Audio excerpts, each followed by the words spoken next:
Tapos na. So ano masabi mo after sa ating halalan? Feeling mo na nalabas na nating boses natin? Okay naman sir, sa tahimik yung halalan, tapos walang mga insidente na okay naman, malinis yung botohan. So yung ang mga binoto mo na lumalabas ba? Oo. Halos-halos? Halos lahat. Halos-halos. Oo. So okay lang si Pat. Tingin mo patas yung Patas sir, wala problema sir. Dari ka Tubod. tubod Yung mo lang mensahe na lang sa mga Pilipino, tapos sa sunod na eleksyon, mga pabili na lang. Di ba may next election pa tayo kung Yung December kapitan. sa ski? Oo. Oo. Dito sa Surigao, wala problema. Problema, no? Oo. So halos naman lahat tayo mga Pilipino lumabas talaga, no? Wala naman dayaan dito. Okay naman. Salamat sir, salamat. Oo. Ano pangalan mo sa sir? Bungkoy sir, Bungkoy. Meron kayo shout out, family? Ay, shout out. Shout out sa asawa ko. Nasa Butuan ngayon. Namamasyal kami dito sa sa Surigao City. Yung So first time mo dito sa Surigao? First time ko sa Surigao. Kasi ano man sa makita mo sa Surigao, kasi masabi mo? Maganda. Maraming tao. Dami. Maraming magaganda. sir, ko. Madam. First time mo dito sa Surigao? Hindi. Sige na. Unsay mo giganahan sa Surigao? Gano gusto makadiri sa Surigao? Sa una sa pag-ani na mo diri sa Surigao, dili pa ginaani ang mga building. Ngayon, marami ng mga tao at saka maraming nagbago yung mga building yun. So mga taga Surigao nun, mga welcoming ba sila? Mga buhutan, maayo mo? Oo, mga maayo kami Surigao nunan mi. So taga Tugod, oo. Davao na may sira, sige, kami sige. nagpuyo ron. Anong mensahe mo sa lahat mga Pilipino na bumoto sila? Lumabas sila? Okay kayo Matapang sila lumabas. kasi kadang malinaw ng ating eleksyon. Carmelita Salcerel. Yeah. Baka may tayo shout out. Sino shout out mo? Shout out na rin, shout out. Shout out sa mga friends, family, kapitbahay. Regards ko sa akong pamilya tas na Davao karong nga naiwan. Yung si Ruelito Fel at saka si Anaklita Ferel at saka mga apo ko. Ayun sir, oo. Hello. Pahaba pa. Shout out din sa mga Duterte supporter dyan. Hello, andito ako sa Surigao. Yeah. Salamat. So yun guys, it's Friday ngayon. Meron tayong every Friday po dito talagang ginagawa yan.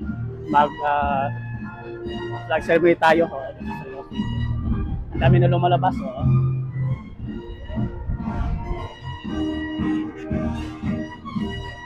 From Surigao, I'm from Pinagat Highlands, Good.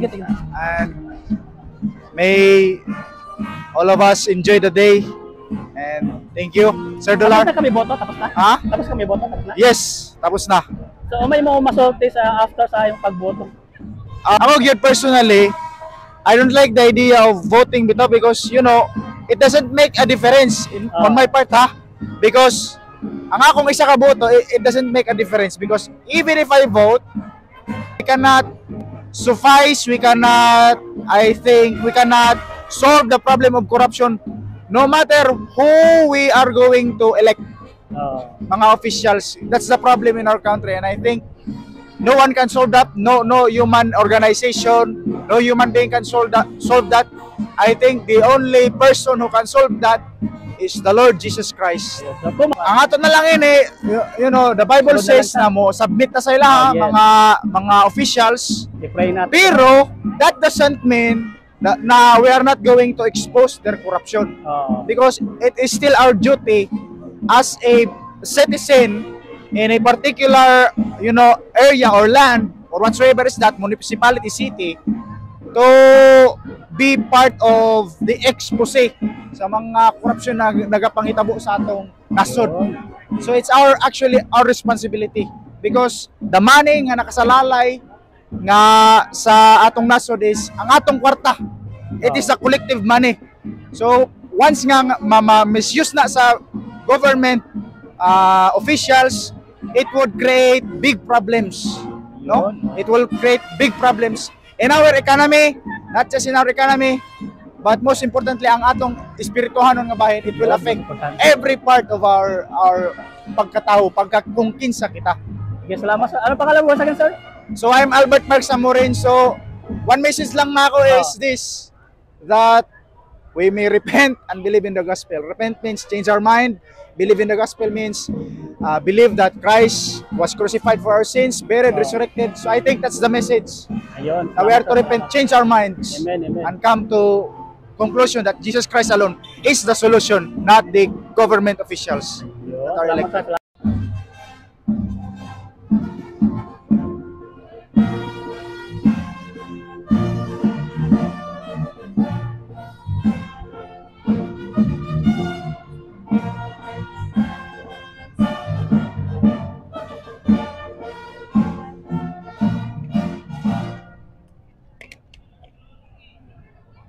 Tapos lang na ang ating flag ceremony ngayong hapon.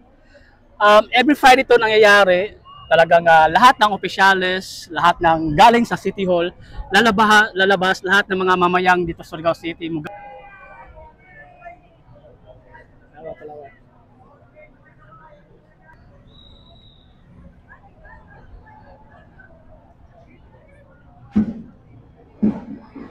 Yun po, natapos na yung ating flag ceremony. Lahat ng mga Surigao noon. Ay, ma'am. Oh, shout out, shout out, shout out. Hello! Ayan. Ay, sir, shout out, shout out, shout out, shout out. Ayan. Ayun po. So, yun nga pala, ang aming mayor dito sa Surigao City, ganun pa rin, si Mayor Paul Gomlao. Saka ang aming governor, si Robert Lyndon Barbers, ang ating vice governor. Ang ating Vice Mayor, si Mayor Pons Casura, Vice Mayor Pons Casura, ang ating Gobernador, si ganun pa rin, si Gobernador Robert Lyndon Barbers, ang ating Vice Governor, Vice Gov Gied Gukyangki, at yun po. At ang ating representative, si Ma'am Badet Barbers po. Hi again, it's me, Michael Dollar. Welcome back to my channel. Ayan, wow, God is good all the time. Andito naman tayo ngayon sa likod ng City Hall po. Nakita nyo, napaganda po ang aming lugar ngayon. Meron po tayo dito, I Love Surigao po. So ngayon, nag-ikot tayo, nag-survey tayo ng mga Surigao noon. Kinukuha natin ang kanilang mga opinion, kinukuha natin ang kanilang mensahe, kinukuha natin ang kanilang mga insights sa ano masabi nila after sa halalan po. Mayang hapon po, Nanay Vivian. Idol. May hapon, sir. Kumusta na to kinabuhi na rin sa Surigao? Kalay sa Diyos, makaraos din. Nari po, kuha ka no? Sweeper ka din sa Surigao City, no? Gio. Nari pangutana, tapos naman ka nakaboto, no? Unsay mo feeling, unsay mo gibati after sa imo? Malipayon ako na nakaduga na mo, Mayor. So sa imo nakita karon sa election, patas ra tanan, okay ra? Okay ra, pero mas okay na okay ang kuman kay hamok man isa na hamok man na proyekto isa na himo. Sa tanan Okay, nimo gid si giboto, Mayor. may gawas ko man, may daog sila. Oo. Naiuban pod wala pod. Tana straight Halos. both straight kami. So unsa may mo mensahe sa to mga opisyalis? Nagpasalamat ako sa ila tanan. Oo. Nagpasalamat ako sa ako panarbaho diri kay bisan kon gikan pa nagkuanan na mo sweldo, gikan pa ako sa gamay, nakabayay ako tungod sa ako panarbaho. Wow. Naka-eskwela ako mga anak. Ato na nang langyaw. So ilang years ka na naging 25 years. sa pag-sweeper, wow, grabe si Mado, 25 years na. Dapat Salamat. salamat. Fresh from Jeddah, OFW. Ay, ma'am, welcome back po dito sa Surigao City po. Unsay mo feeling na nakabalik ka diri sa Surigao? Sa tinuodan na akong mga ginikanan, dugay na jud diri. Tapos sige kog bakasyon diri, amok na mga kalambuan sa atong bag-o na mayor kuman. Limpyo na kaayo diri sa Surigao City, dili na pareha sa una. So mobalik pa ka sa Jeddah? O mobalik na ako diri para magbakasyon, mukuan sa ako ginikanan, mulantaw diri kung una. Sa akong paglantaw diri sa Surigao City, grabe nagkadako kabag-uhan. Lantaw na ako kuman ang mga surroundings diri sa Surigao City. Environment, grabe, lain na gajud sa una. Mensahe mo sa ating mga opisyalis na nakaupo ngayon, mensahe mo na lang. Ana ko minsay sa mga opisyals na kaupo kuman, ipagpatuloy. Idadyo niyo ang kalambuan sa Surigao, malinis. Tapos taga-isab ang mga priority ang mga ang mga pamilya na dili man karadyo pobre, tagaan sa mga pagtagad ng mga tao na magkinahanglan sa mga dumala ko man na pagka sa mayor, lalo na kay Congressman Barbers, Mayor Dumlao, very good. So, meron kayo shout out sa ating mga family? I-shout out na ako sa Jeddah, Ayan. sa ako mga kauban nila sa OFW, din na sa King Fahad General Hospital. Shout out po sa inyo tanan, sa akong supervisor din ha. Ni anak ko diri nagbakasyon, grabe kalami sa akong feeling diri. Wow. Salamat Karadyaw. Salamat ma. Ano pangalan mo ulit? Edeline Olvis. Nagtrabaho ako sa General Hospital, King Fahad General Hospital, din na sa Jeddah. Nursing ka o saan? OFW, under ng housekeeping supervisor. Salamat po, salamat. Okay. Welcome Thank back, you, thank you, welcome thank you. back. Okay, it's me, Michael Dollar. Welcome back to my channel. Ayan. Ayan. Marami tayong nakukuha ng mga opinion na mga taga-Surigao dito.